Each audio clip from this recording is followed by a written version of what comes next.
Okay, so I got the intake ports all finished, and I came up with some results that I was pretty happy with.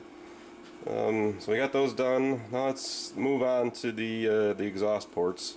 The first step I'm going to take with the exhaust port is I'm going to port down the this thermactor bump here on the roof of the port, which is in the mold. It's this right here. So I'm just gonna take that and port it down flush with the roof of the port, and so we'll just make that change, and then we'll go over to the flow bench and see what just changing that did for it. And here's a quick view of the thermactor bump from the valve side, the combustion chamber side. Alright, so at any rate, we've gotten that thermactor bump ported down, so let's go over to the flow bench and see if that made a difference. Okay, so here's the flow test that I just got after porting the thermactor bump out of the way. Okay, so the next place I'm gonna pay some attention to is down in here. I'm basically just gonna blend the bowls in like I did with the intake side. So we'll just clean all this up in here and around in here, and I think because the valve guide boss isn't quite as much of an obstruction as it was on the intake valve, I think I'm just going to do the whole bowl all at once, and radius the short side too. So I'm just going to do the bowl work all at once on this time. Okay, that's kind of where I'm at on the exhaust port. I opened up the width of it, maybe almost 1/8 of an inch. I cleaned up the floor of it. I radiused this where it enters into the short side radius. I opened it up here about 1/8 of an inch, like I said, and then from this perspective, I smoothed out the bowl in this area as much as I could and opened that up a little bit and kind of just blended it in. I knocked down the valve guide boss a little bit, and I removed material from inside of here and widened that up also. With what I removed from here in this area and that area, I opened up that section of the bowl about 1/8 of an inch. When I do the finishing work with the sanding drums, I'll take some more out then. So let's take what we've got and go to the flow bench and see if any of that made an improvement. Okay, so after doing all the modifications that I did to the exhaust port, in this column is the results from that. I do notice that in some places I'm reading a little bit lower than where I started from in the earlier test, and I'm not exactly sure why that's happening. But what is kind of interesting to me is that with all the changes that I made, there's very little difference in the flows below 400 thousandths.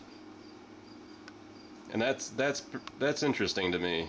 I'm trying to figure out why that's happening, but it's a very hot day in the garage today, and I'm getting kind of tired, and I've still got other things I got to get done. So I don't know. I think I'm gonna sleep on that and think about it a little bit more, and then maybe tomorrow I'll go through it with the sanding rolls and just clean it up and see if there's anything more I can do with it. Now, the other thing I'm going to say is that I'm hoping a valve job helps this out quite a bit. I'm hoping the valve job helps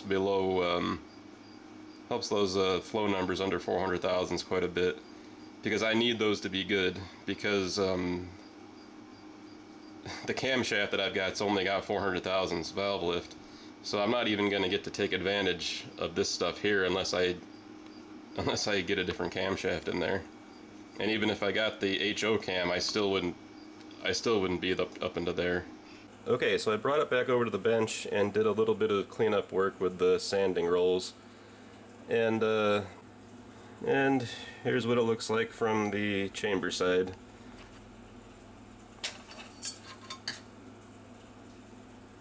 I tried to streamline the valve guide boss a little bit more and just smooth this out, and and then rounded off the short side radius.